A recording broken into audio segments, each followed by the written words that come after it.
Assalamualaikum to all my lecturers and my fellow friends. In this video, our group will talk about the role of waqf in economic development in Sarawak.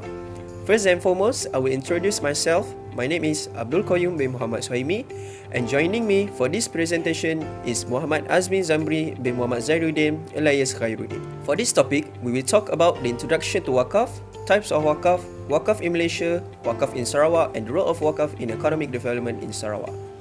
First, the introduction to waqf.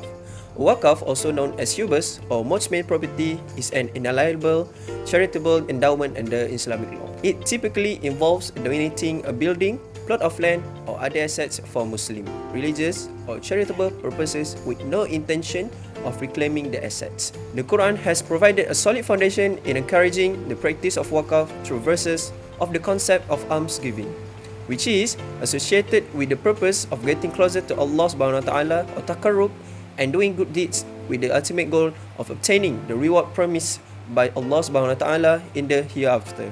The words of Allah subhanahu wa ta'ala, which means, who is the person who wants to give a loan to Allah as a good loan sincere, so that Allah multiplies his reward by doubling the amount.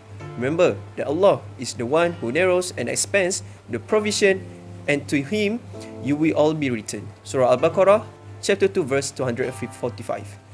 The words of Allah subhanahu wa ta'ala, which means, you will never reach virtue perfect until you spend some of the wealth you love.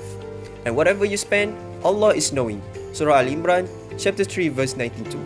According to Mazhab Shafi'i, waqf is the permanent detention of property, and the property can be utilized while the owner of the property will be deprived of his ownership rights. Imam Al-Sharbini defines waqf as withholding property that remains in its form and can be utilized, where the proceeds from the property can be used for the intended purpose, mubah, to be handed over to a party determined by the waqif according to Sharia without renouncing the original property. Types of waqf. So, there are several further kinds of waqf, such as direct waqf, investment waqf, religious waqf, philanthropic waqf, family waqf, physical waqf, cash waqf, and corporate waqf. So, direct waqf, the waqf donated may be directly utilized to fulfill the needs of the community, such as building donated to become a mosque or educational institution. Investment waqf. In this case, the donor will make a careful investment decision so that the earnings from the donations are maximized and later used to fulfill the needs of the community. Religious waqf. A waqf like mosque and religious school are confined to providing revenues to be spent on their development and maintenance, especially in countries that do not provide support for religious activities. A smaller part of total waqf resources is now available for financing the needs of the community.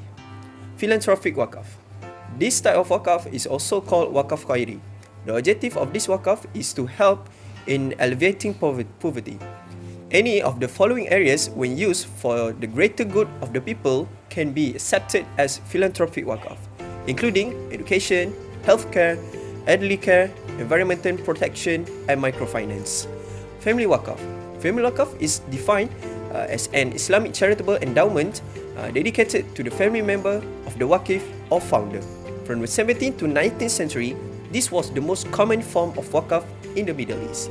If there are not any family members, the revenues and benefits of the waqf are given to the poor. Physical waqf. This waqf is typically in the form of real estate, where it is endowed, invested, and the profits are later used to help the community. In some cases, the real estate itself is used directly by the beneficiaries. Cash waqf. Like any other waqf, cash waqf aims to support public by establishing waqf using money. So, recent years have seen an improvement in reviving the waqf institution and the creation of waqf as an alternative way to solve liquidity and mismanagement issues. Corporate waqf. Corporate waqf is often viewed as a part of cash waqf, although it is established as an independent waqf concept. Corporate waqf is a contemporary type of waqf where waqf are donated in the form of corporate shares that are issued and managed by a corporate body such as Islamic banks. Waqf in Malaysia. In Malaysia, the institution of waqf is thought to have existed for more than 100 years. It is thought to have begun when Muslim Arab traders introduced Islam to the region in the 11th century.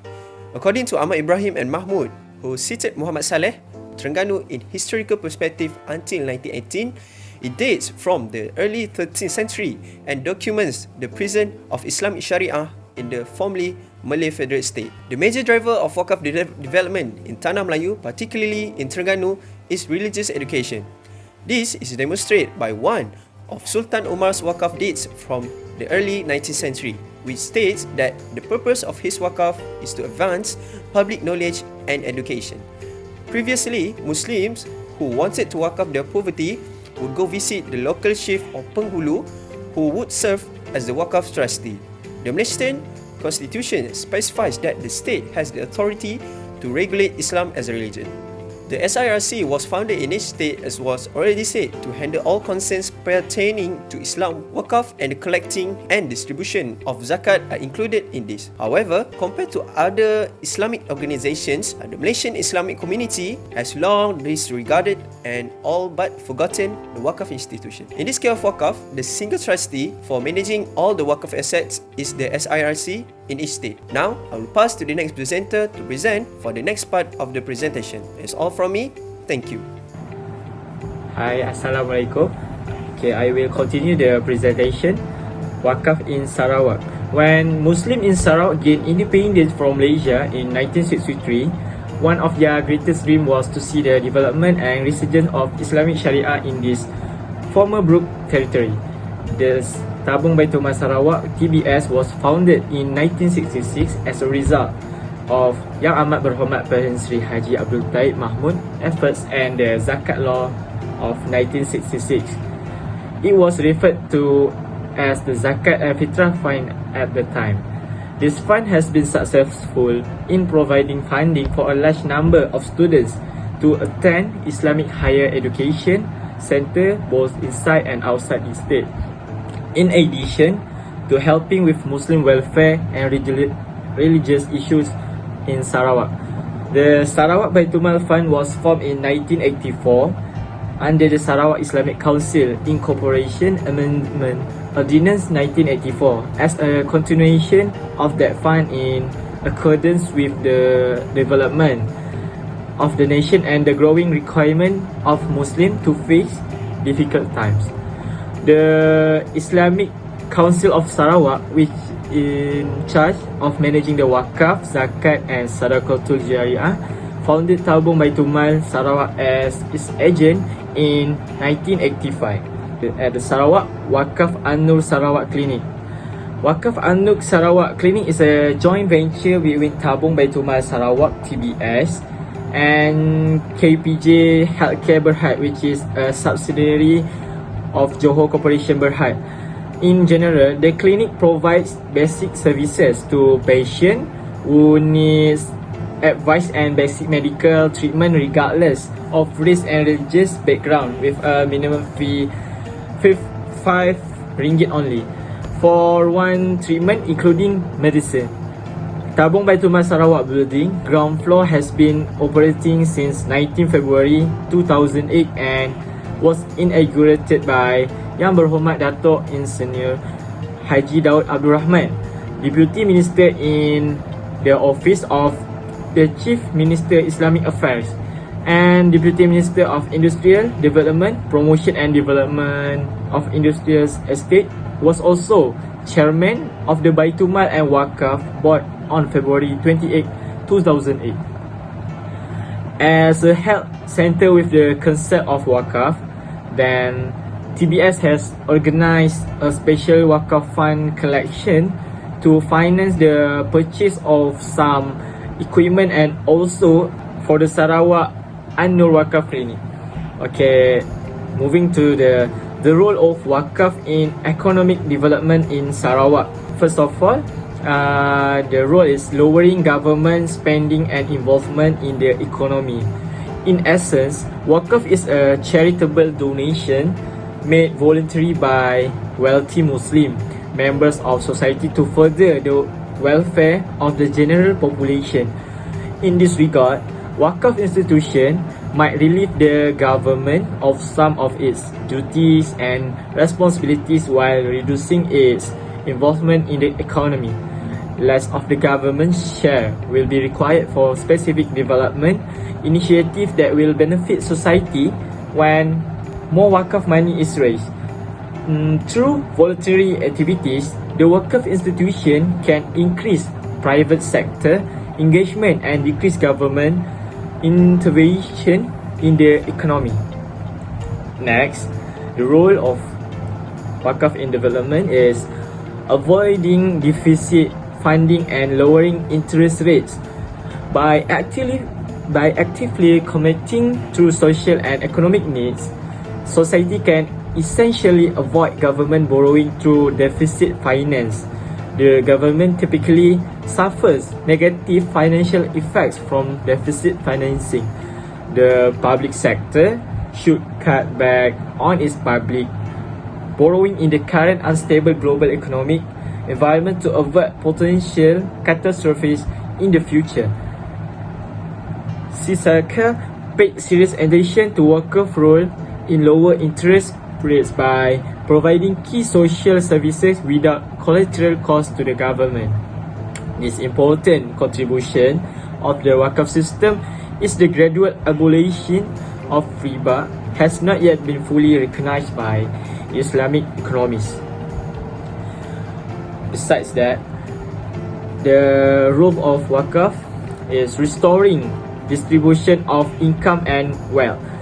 Nick Hassan considered to be so voluntary donation for public purposes from the rich. Waqf can have a positive effect and impact on wealth redistribution. This type of spontaneous approach includes far better results than redistribution through taxes and government transfers. Waqf is made by the rich, so it benefits society as a whole, especially for the poor. This feature helps mitigate the impact of income and wealth inequality. Waqf organizations provide opportunities for affluent people to give a part of their wealth, which also giving opportunities to the needy and poor in terms of services and employment. Hence, the result of waqf can clearly be seen in reducing inequality of wealth and income distribution among communities. Next, the role of waqf also eradicating poverty. One of society's most pressing and lasting issues has always been poverty and income disparity. There are numerous ways to practice generosity, but the one that has the quality of perpetuity will survive the longest. In the Islamic system, the waqf institutions serve as a kind of continuous charity. By designating the impoverished as its primary beneficiaries, waqf can significantly contribute to the reduction of poverty. Waqf may also be created with the specific intention of educating the underprivileged and developing their business skills, as microfinance alone cannot generate income unless accompanied with entrepreneurial abilities. Last but not least, the role of waqf is enhancing economic progress. In general, the well-managed waqf properties will accelerate the nation's economic development. Nick Hassan cited historical evidence that relationship between waqf and economy was strongly beneficial, notably under the Ottoman Empire. The nation economy was expanding as the waqf institution was thriving. Greater private sector participation and economic growth are correlated with larger waqf properties. The active involvement of the private sector in the economy and the advancement of the national economy are positively correlated. So, we jump into the conclusion. Waqf practices fall under the category of ubudiyah, which is focused on tying people to Allah and to one another. Therefore, every part of implementation must meet all the requirements and guiding principles in order to accomplish this goal. That's something the Islamic law clearly delineates. Particularly, if the waqf property is correctly and methodically managed, the waqf property can work as a catalyst to strengthen the Muslim society in expanding the economy and riches of the country. Islam requires its adherents to build up their economic capacity in order to advance Islamic civilization throughout the world. That's all. Thank you.